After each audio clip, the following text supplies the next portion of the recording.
A gente vai ver agora, ainda direito internacional, sobre a questão do sujeito do direito internacional. E aí, como nós dissemos, eu vou continuar falando das duas posições que existem. Uma primeira posição é a posição mais clássica, que entende que são menos os sujeitos de direito internacional. O sujeito de direito internacional restringiria apenas aos estados e às organizações internacionais. O Estado enquanto organismo e as organizações internacionais. Esta é uma corrente clássica. E teríamos também uma vertente mais moderna que surgiu praticamente ali no meados do pós-guerra, entre as duas guerras, no final da Segunda Guerra Mundial, 1945, com as organizações não governamentais, com as organizações internacionais, com a própria ONU, Organização das Nações Unidas. Então vai surgindo uma nova corrente, uma corrente mais moderna do pós-guerra. E na primeira corrente, como eu falei, a primeira corrente é uma corrente mais clássica, considera-se como sujeito de direito internacional os estados e as organizações internacionais, os organismos internacionais. São um direito internacional clássico. O Estado aí seria como um sujeito preponderante, porque o Estado ele poderia mais.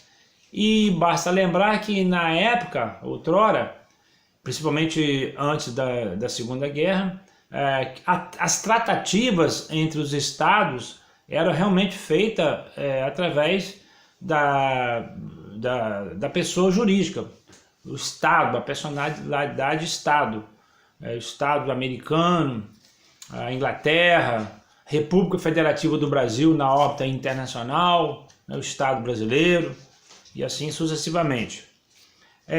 A personalidade jurídica aqui, é aquela que tem aptidão para praticar direitos e contrair obrigações.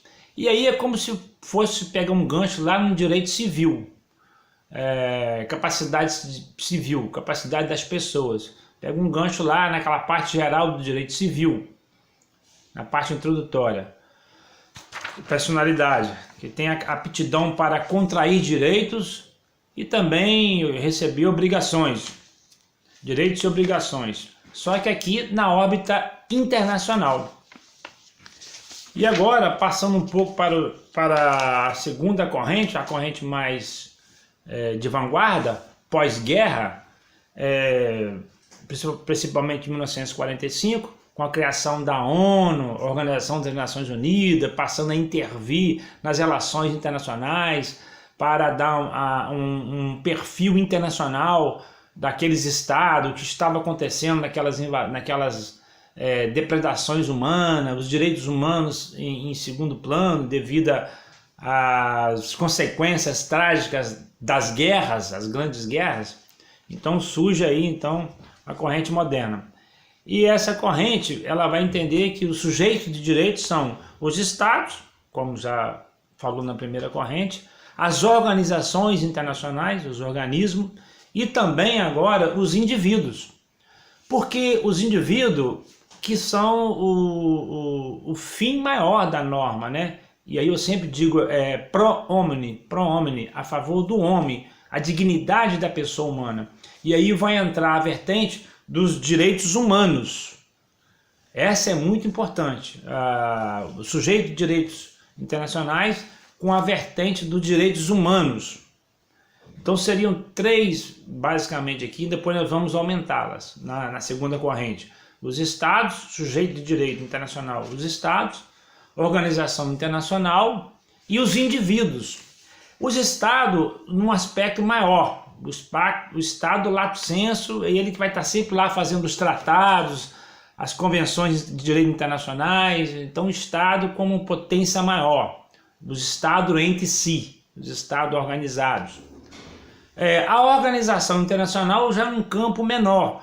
As organizações internacionais, elas poderiam assinar e participar como sujeito de direito internacional, mas se houver pertinência temática com o seu campo de atuação.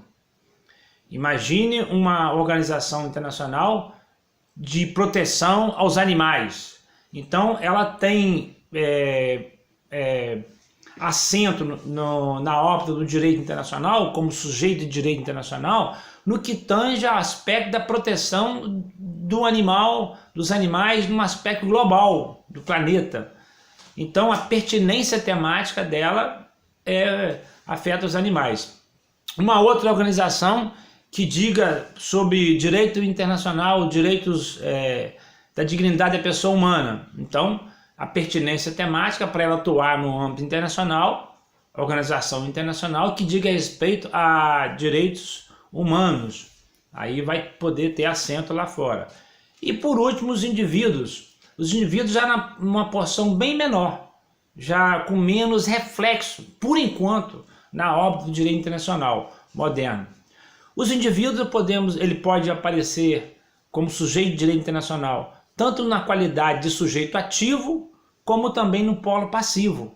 Ele vai aparecer na qualidade de direito de polo ativo quando ele vai fazer uma reclamação, propor uma reclamação, né, nas instituições lá fora, só que ele não pode reclamar direto nas organizações, tem que passar pelas comissões. Ele vai se dirigir à petição dele, ele tem direito de peticionar, mas há uma comissão de direitos humanos que essa comissão vai analisar a pretensão e levar lá nos estádios e nas organizações internacionais. Então ele tem direito a peticionar, mas vai para uma comissão que vai fazer um apanhado, um filtro e vai ver se vai adiante. E o sujeito pode ser também acionado na qualidade de sujeito passivo, sujeito internacional de direito, o indivíduo na qualidade de sujeito passivo. Nesta hipótese, é aquela hipótese do TPI, Tribunal Penal Internacional. Muitas das vezes, no caso de um crime de guerra, um crime de genocídio, ou um crime que envolva interplanetário, uma coisa de maior monta, onde esse sujeito individual vai ser interpelado, ele que vai ser demandado lá como pessoa física pelas atitudes que ele praticou em detrimento da coletividade humana, um genocídio, etc, etc. Então, continuando aqui agora, essas duas visões a gente tem que ter bem delimitada. Agora, bem rápido, o Estado, já falamos, organizações internacionais. Essas organizações internacionais passaram a agir principalmente no final, na segunda quadratura do século XX, aí passou a ter mais enfoque no direito internacional, né, como organizações internacionais, as cooperações de direito internacional, a partir do século XX, né? E aí nós temos para organizações internacionais que observar o que dizem as convenções de Viena, a convenção de Viena que eu enviei a apostila para os senhores. Primeira convenção de Viena de 1969, está lá a primeira, e a segunda 1986. Esta aqui de 86 que vai tratar mais dessa matéria especificamente. Também há um problema da Santa Sé. Para alguns a Santa Sé seria também um sujeito de direito internacional. A Santa Sé que fica lá no estado da cidade do Vaticano. O Vaticano, que fica lá na Itália, em Roma, né, do qual eu tive a honra de ir lá conhecer, participar e ver como é que funciona. Então a Santa Sé que seria a entidade de representatividade no aspecto internacional. É a Santa Sé que vai representar lá no âmbito internacional. E aí tem outras ordens, outras instituições, uma delas que eu gostaria de frisar, que tem caído em concurso público, é a tal da Anistia Internacional. A questão da Anistia Internacional tem um viés diferente. Por quê? Primeiro, a Anistia Internacional não é sujeito de direito internacional, não é sujeito de direito. Não foi criada por um tratado nem convenções de normas internacionais, não. Também ela foi criada por entes particulares, são particulares entre si que criaram aí uma forma de anistiar, a anistia internacional para certas categorias. Então, um ramo do direito privado e interno. Por exemplo, é uma espécie de uma ONG, uma organização não internacional protetiva aí das anistias internacionais.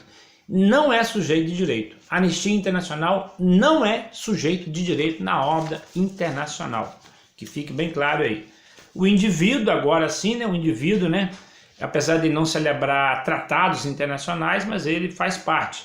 Por quê? Porque quando nós vamos estudar o direito internacional, nós temos que colocar em mente a questão do pro homini, muito mais do que o organismo internacional, as organizações internacionais, os estados internacionais e etc., é a pessoa do ser humano.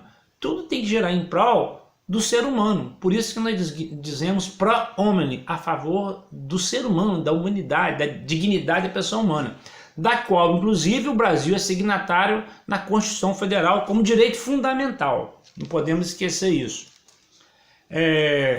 E aí, esse indivíduo, ele pode ser acionado no TPI, Tribunal Penal Internacional, fazendo a petição dele na comissão, como já falamos. Ele pode participar ativo e passivamente, não é isso? Em caso de crime contra a humanidade, crime de genocídio, etc, etc. Tem também as empresas. As empresas que, vejam bem, hoje no mundo globalizado, a gente aperta um botão e você compra um produto aqui dentro do Brasil, mas esse produto está lá na China, está no Japão, está em outros países, e você tem toda uma questão do comércio internacional. Então as empresas também fazem parte do sujeito de direito internacional. As empresas que inclusive vão atuar através de os conglomerados, blocos, né, de países, como tem na União Europeia, o Mercosul, e etc, etc, com certas facilidades no Mercosul para que as empresas possam fazer frente lá fora, com toda uma questão de impostos, de taxas tributárias diferenciadas nessas empresas, etc. Então a empresa também é. Aí vem os estados beligerantes e os insurgentes, também como sujeito de direito internacional. Os beligerantes são os movimentos contrários ao governo, né? Aí é uma parte maior. Os beligerantes, no que tange uma parte de maior monta, né? Já teve o caso, por exemplo, em 1979, do sandinista na Nicarágua, e aí os beligerantes.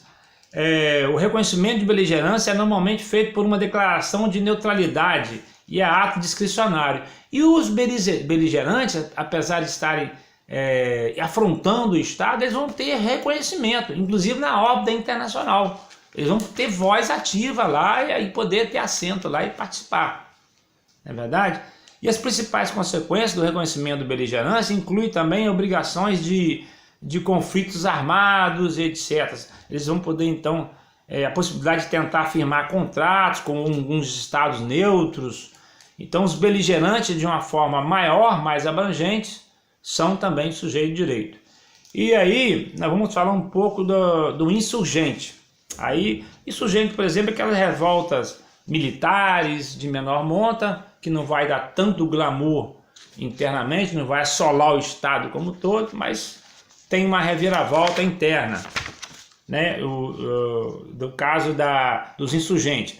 Os insurgentes também são grupos que revoltam contra o governo, mas cujas ações deles são de menor proporção. No caso de ações localizadas, revolta, por exemplo, contra guarnições armadas, um grupo de guarnições armadas, o estado de insurgência é reconhecido como estado, por exemplo, a revolta da Armada em 1893, foi reconhecido também.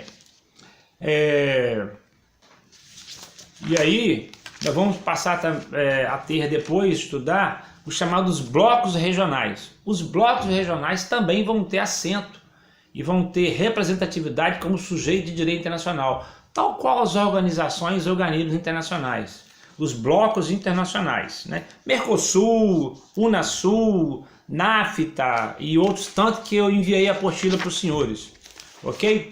Então fica aí então um pouco do que seja sujeito de direito internacional público, nessas duas vertentes, a corrente mais tradicional, clássica, e uma visão mais moderna, prospectiva, a visão moderna, que inclui indivíduos.